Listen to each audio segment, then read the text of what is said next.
The topic of the paper is economic inclusion of persons living with disabilities. And I divide the paper into three parts in terms of its imperatives, the impediments, and possible remedies to reconcile the two earlier competing sections.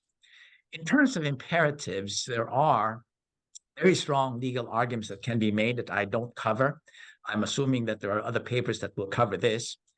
Social philosophy is also very strong with respect to the economic inclusion of people with disability, living with disabilities, regardless of which ethical method you use, ranging from Kant's formalism to even Peter Singer's utilitarianism. So it's social philosophy comes out very, very strong in arguing for the imperative of including people with disabilities in the economic life. Theology is even stronger, in particular, Christian social thought. But what I'd like to focus my presentation on today is that of economics. Even economics itself provides very strong arguments. I'd like to present this in two areas. One would be development economics, and then neoclassical economics. Both of these subfields actually strongly argue in favor of the economic inclusion of persons living with disabilities. Looking at development economics, I'd like to build on what Sabina had already presented. It is fortuitous that if we take a look at poverty itself, poor people are not homogeneous. There are different types of poverty. And if we were to simply plot poverty ranging from on the x-axis, the wealth ranking, and then the income, observe that there are at least 6 categories of poor people. First, there are the vulnerable people who are, right above poverty line, but they can easily bump right down to below the poverty line. And then there are people who are in and out of poverty. And then the next category would be those who are subjacent. And then those who are middle poor. And then it's the last 2 categories that are really, that I'd really like to point out, the ultra poor. Ultra poor, the last 2 categories, there are ultra poor who can still rise if they're given a hand. And then there are people who are called permanently ultra poor, and among these are the severely disabled. And so just to echo what Sabina had just presented earlier, it's not merely the person living with disabilities, also the families who are affected. Because chances are, it's not merely the person living with disabilities unable to look for work, it's also the caregiver or caregivers who are affected in their ability to be part of the economy, of the economic life, because of the need and the time intensive nature of caring for those who are disabled. And so from the point of view of economic development, the economic inclusion of those who are disabled will definitely be a major step in addressing poverty. So that would be an argument that can be made from economic development. From the point of view of neoclassical economics, so as Professor Zamani yesterday had already alluded, that neoclassical economics works on the basis of productivity, and the market is a very unforgiving place. It looks at what you're able to contribute. And so I would like to argue that even from the point of view of neoclassical economics, there is an imperative to include persons living with disabilities for the following reasons.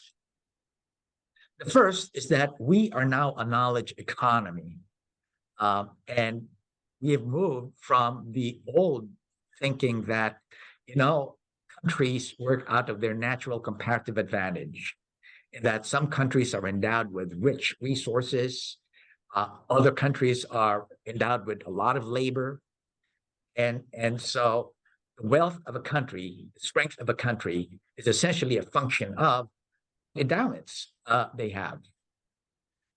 In our current economy, we have actually shifted from natural comparative advantage to what is called created comparative advantage, and that we create our own comparative advantage. And the best example I could think of in this case is India, in terms of what it's been able to accomplish with respect to software. It's been able to leapfrog as a result of Y2K. They created a comparative advantage for themselves. So it is an illustration, a vivid illustration of what a knowledge economy is. And so from the point of view of neoclassical economics, allocative efficiency entails the use of available resources within the economy, including persons with disabilities, especially in terms of the contribution that they are able to make. That you will be well within your, what we call the production possibilities frontier, if society is a self-inflicted wound, not to include those who are living with disabilities, especially in light of the knowledge economy. And so in this case, what happens here is that the private benefit of employing a person with disability is less than the social benefit of the entire community. So that is what will happen, because a private employer will not really be attentive to the nature of a knowledge economy in its totality. It's only concerned with your own private profit. And as a result, the private benefit will be less than the social benefit. And as a result, there will be an underemployment of people with disabilities. So the remedy for this, coming from neoclassical economics itself, is that of treating economic inclusion as a merit good. Treat it as a merit good.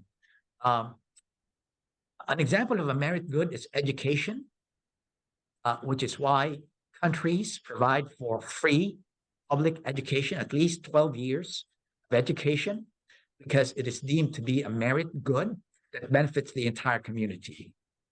So neoclassical economics itself will propose that one way of including persons with disabilities is to treat it as a merit good, and the solution there would be to provide for subsidies.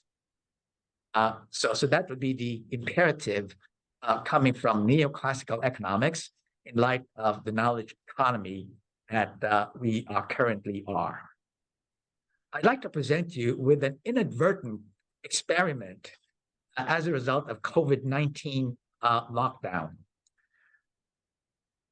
Empirical evidence is that in the US, and these are statistics that just came out of the Labor Statistics Bureau, because of this lockdown, 1.8 million persons with disabilities joined the labor force. 1.8 million because of this lockdown. And this there's a 28% growth, 28% jump in the labor participation of persons with disabilities.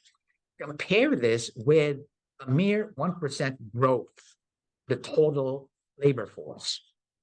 You can see that this is a huge difference, and that the lockdown led to a lot of people with disabilities entering the labor force. In fact, by August of 2022, it is believed that 25% persons with disabilities were part of the labor force. And then 21% of whom were actually employed.